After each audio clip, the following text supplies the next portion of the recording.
Well, hello everybody. Welcome back to Mountaineer Bushcraft and Survival Systems. Today we are going to do our Outhouse review on the Swiss Tech fixed blade knife. So stay tuned for that. I'm going to get you down here to our little stump top and do some knife work with this thing. Okay, to start this out, keep in mind, excuse me. Now this is a thinner stock knife. If you had seen the budget gear video I did on it, we're going to not go too crazy with this knife because it is obviously a bit thinner coming out here. It tapers to quite a fine point. So our stock here is, this ain't a survival knife really, like, you know, with our modern definitions of it. So we'll have some realistic expectations of what we can do. Now this, I do still think this will make a decent bushcraft knife. So keeping in mind with that, we will start out and we'll try to do some nice thin curls here real quick. And this is just kind of show you the sharpness of the edge of the knife to get these nice little fine curls like that. That usually means they got a pretty decent edge, and that's the factory edge. I've not touched any kind, I've not modified this knife in any way. So and it's nice too, because every time I see this indentation in the knife, I kind of makes me think that they have cutouts. But like I said, on that video I did for the budget gear review, Peterbilt knife guy, I watched his video, both his videos on it, and he actually has this taken off and showing you what it looks like. But yeah, it's not, no cutouts. It's just that this anodized aluminum piece is keyed in. That rivet or screw bolt, whatever the heck that thing is, actually goes through the steel of the knife, and that's where the lanyard hooks in. It's fairly secure looking too, so I don't think that's ever really going to be a problem. That shouldn't come out. But I just want to reiterate that again in case no one's seen the budget gear review and they're just seeing this one.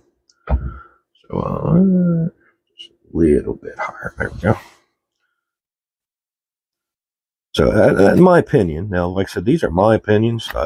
No one else has to have my opinions. So I think it'll do good for camping and bushcrafting. It's definitely pretty slicey, and I think it would work just fine for game processing. Especially something like, you know, your standard white-tailed deer, something of that nature. I think it'll do just fine with.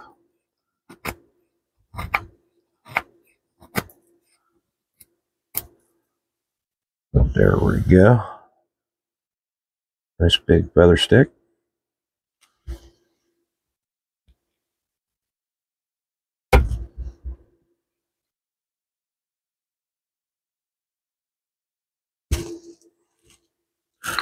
Put that to the side. We'll get our over here, change our view a little bit, and we'll get the old, that's the old original ugly stick. Yeah, there's very little resistance there. That's cutting out these much larger. And this, I'm telling you, this, you wouldn't think it. There's no finger grooves or nothing like that.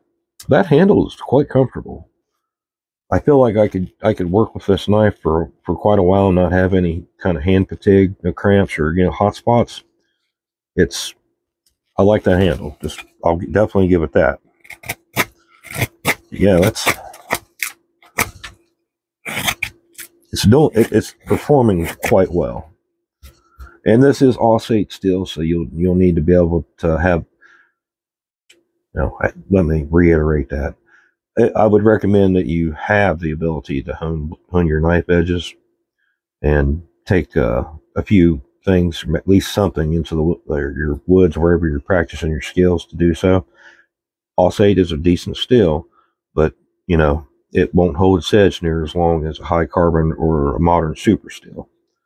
So keep that in mind. However, I am not poo-pooing on Aussie. It's a pretty decent blade still. It's pretty tough. Now again, I'd be real careful with battening with it, but you know, this is the Outhouse review, and I just don't feel right if I don't at least batten something. So we got something that's pretty reasonable. This shouldn't require a lot of force to batten through, so we are going to go ahead and batten. I said, I mean, batten at your own peril with this knife. Like I said, I don't think it'll hold up to a lot of that abuse. You know, it's pretty. I just, you know, I need to say that because I don't want to encourage someone to do this and then their blade break, and you know, then they're really pissed off at Mountaineer Bushcraft and Survival Systems for giving bad advice. So we are going to come in here.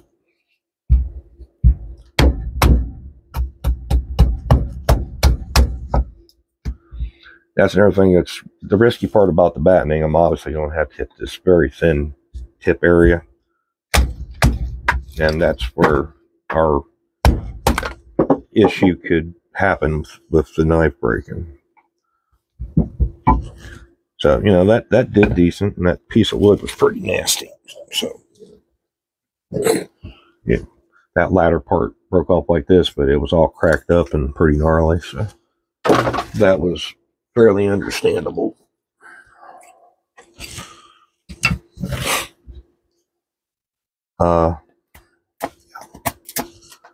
Let's see what we got there with that part we actually battened through. Oh yeah, that's carbon just fine. And again, like I said on the other video, this belly part right here is quite sharp. It's quite a bit sharper than this length. You know, that's just on mine. I can't say that's what yours will be, but I'm going to guess from the other reviews I've watched that most of them come pretty sharp. I haven't seen anybody have any real issues with that. So, yeah, that's gently putting my thumb to it and slightly, moving my thumb away from it. I can really feel it wanting to actually bite into the skin. So I have no doubt that this thing will process an animal quite well. Let's check our spine here, see if we can get any kind of.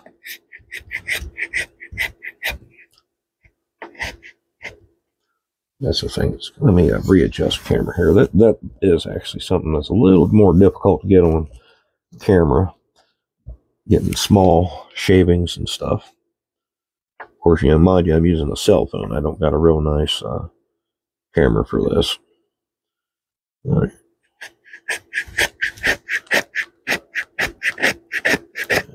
Should be able to see those little pieces falling. So we do got enough of a knife. It definitely needs touched up though, but it is doing the job.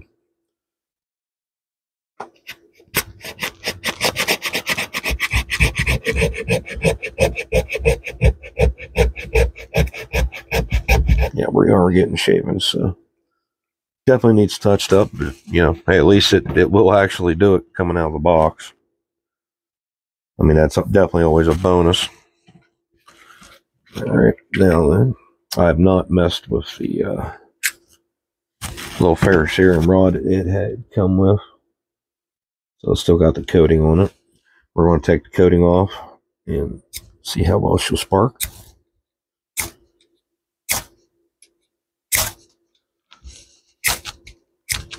It's actually not too hateful. It's it's a smaller, well, it's actually quite a small diameter, but this, I don't think, you know, ideally this is not meant to be your primary means of starting fire. This is like your emergency backup kind of deal. So keep that in mind. I like I said, I know a lot of people say, oh, I ain't gonna bother with them small. You know, okay, cool. You don't have to bother with them. I mean, that's your prerogative. But for me, I do like having a larger one for my primary, and I have nothing against having these smaller ones, even smaller than this. Just, you know, kind of stashed somewhere on my person for a backup. I mean, and that's another thing I'll say about the sheath and this ferrocerium rod.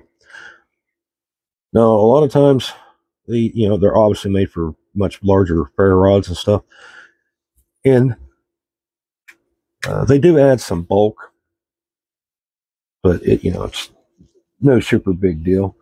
But with this one, it's very unintrusive, and I do kind of like how that rides, and that actually kind of acts like your thumb ramp push off for this thing. And it works just fine if you don't have that in there. I mean, no big deal. But this is not real Kydex, but it's a thermoplastic. But I like the weather resistance you get out of that. And you do have, obviously, options for lashing. And you can, I don't know if this actually can come off and back on, but I said in the budget gear video, I wanted to, I could probably just snap this off. And I do have these 2 holes here, and I could put a different belt loop carry option on there if I wanted. But since this is probably right in a bag as my secondary, I'll probably just leave that on there. I might modify this, because this was ones that just slide off the belt, and I may actually can drill through that, maybe just 2 spots, and it'll be as simple as either putting zip tie through both holes and make that stay closed, or some kind of cordage. That way, if I do want to change my mind later, I can cut it, and no big deal. Pretty small modification to make it more to my liking, and that's personal choice for me. No one else has to have that idea or opinion. So let me switch this up here, and we'll take it up to my final thoughts here after this little bit of testing. Alrighty, final thoughts. And of course, like anything that's new, may not necessarily be the real final thoughts, because if this is something I do take out and I do more work with, and this may actually well be, I like this enough that this may actually earn a spot in one of my kits, one of my bags. That way, and while out doing some other videos and skills and practicing, I've just maybe been there tag along, that I'll just take enough time, maybe dedicate 20-30 minutes with it, do a little bit of work with it, see how it holds up over some time. But right now, I do like it. It seems pretty decent with reasonable expectations of what I can do with it. So if anybody's interested, I think this will, especially if we're talking like a backup blade to your primary, it's small enough, light enough to fit in a kit. So keep that in mind if you're looking for some budget gear that will actually work pretty good. With that, I thank you all very much for watching. Please like, share, and subscribe. Hit the bell icon if you're wanting to make sure you get notified when my videos come out. Take the time, if you would, please, to leave a comment. I try my best to answer all the comments I get. With that, y'all have a very good day, and I'll see y'all in another video.